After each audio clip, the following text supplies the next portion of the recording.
শ্রাবণ মাসের সোমবার মানে মনটা যেন একটু অন্যরকম হয়ে যায়। সকালটা শুরু হয় মহাদেবের নাম নিয়ে। আজ শ্রাবণের চতুর্থ সোমবার, তাই আজকের সকালটা একটু বিশেষ।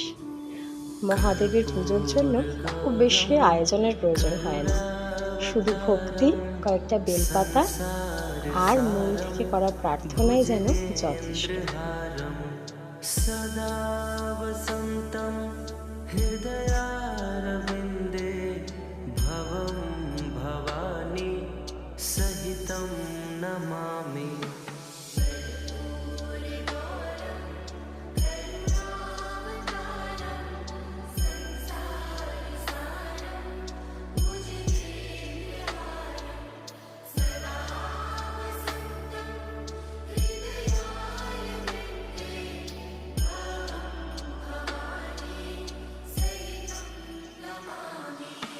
कर्पूरगौरं करुणावतारं